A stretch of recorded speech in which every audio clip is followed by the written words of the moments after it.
New map, new game mode, new specializations, new weapons, private lobbies. The finals is going the right way, but are people going to stay this time around? We are covering the Season 2 update, the player base and the game's future. Almost 4 months has passed from the full release and the player count dropped by 90%, which is surprising. These games seem to have a solid foundation. The reasons for leaving the game from player to player may differ, but some had issues with cheaters, which is funny because the whole theme of Season 2 is hacking. Some were dissatisfied with the ranking system as it felt not rewarding enough. Some players just got bored after completing the Battle Pass, saying that the loot box or drop system may motivate them to play more. Which is understandable, but you would think the game in itself would motivate you to play if it was entertaining enough for a long period of time. Some players like to play only one game and some like to hop from game to game. Maybe the finals during the first season offered more to the latter. Which brings us to Season 2 and the new Battle Pass bringing back some of those players and hopefully some new ones. The highlight of this big update is the new map and new class playstyles which thematically fit perfectly together. Aside from gorgeous looks, the new map has locations differentiated by colors. This may help players get to know the map and orient on it more easily. The Materializer for mediums, a specialization that temporarily erases physical surfaces like walls or ceilings, allowing contestants to see, shoot and pass through them. Mediums also got the Data Reshaper, a gadget that changes enemy fortifications or any random objects for that matter into something else entirely. The Anti-Gravity Cube for heavies, a deployable cube that manipulates gravity in its immediate area, lifting contestants and objects upwards. The Gateway for Lights, a pair of limited-range deployable portals. When both are thrown and activated, contestants and objects can move between the two locations. With this, developers are showing a will to experiment, and the finals is certainly going to be filled with interesting ways to play in the future. It also seems they try to balance the game a bit, by adding tools to counter heavily protected objectives and giving heavies a way to traverse vertically. They improved the ranked play experience with league rewards. A new career circuit system offers weekly rewards from seasonal sponsors, allowing contestants to move from a rookie to master by completing contracts throughout the season.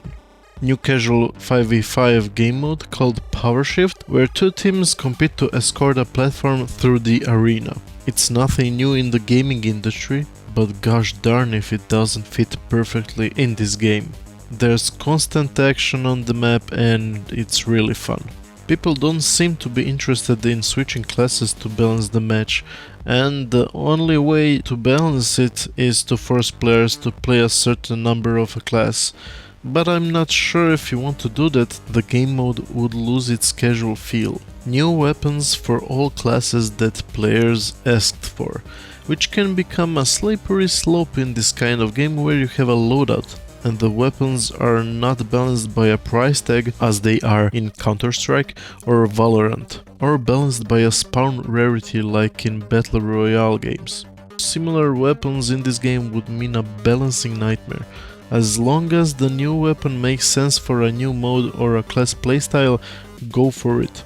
Weapon rotation each season would be interesting to see.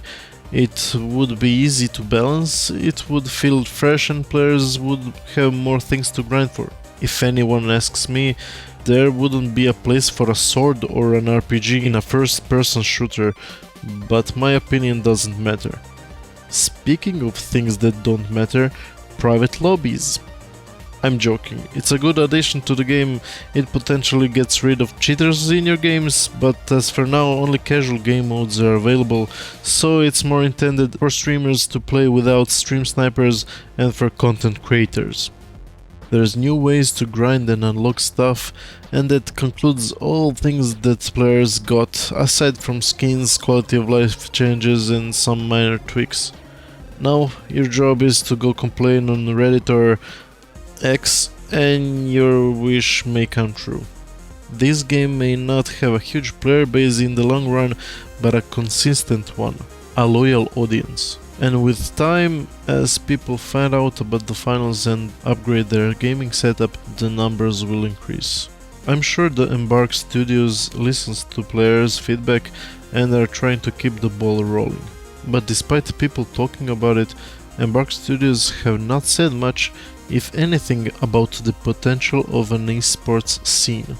We'll talk about it in the next video. Thanks for watching. Ma da, Moris, a šta si tamo? Mislim, mogu se ja uživjeti, ali bi želio vidjeti šta još napraviti. Ne. I jedva čekam ovo staviti u video. Evo. Ovo je super. Evo. Thanks. Viš, Moris, ubili smo ih. Jeste? Bravo. Da. Malo s granatama, malo smo ih zapalili. Ne. Pa stvarno je pao dolje sad. Ma ja...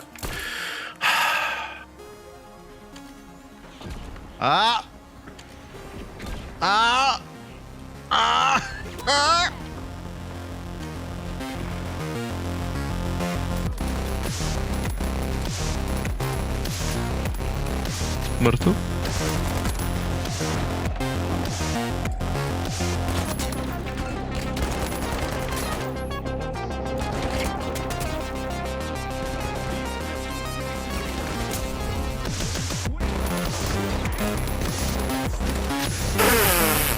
Pa možda Si uspijemo. loš je. Onaj Shrek 2 ima onako banger soundtrack. Da, bilo je par pjesama koje su bile super. Ej, low su oba dvojica. Oba trojica. Oba trojica su...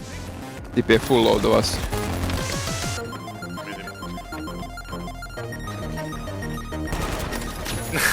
Jesmo Smo ga ga došli. našli. Zdrobili smo ga, evo.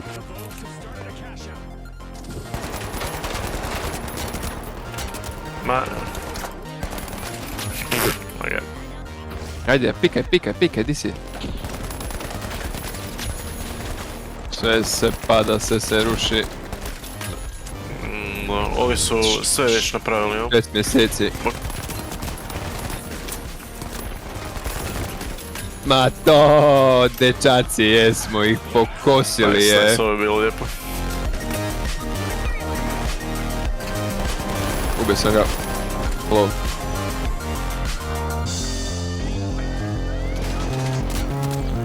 Aj, buckethead moj. Ubio sam i jednu šestu, ne znam koliko. Imaš Gero 4 kill i 1 assist. Jebi ga. To je to od mene, dečki.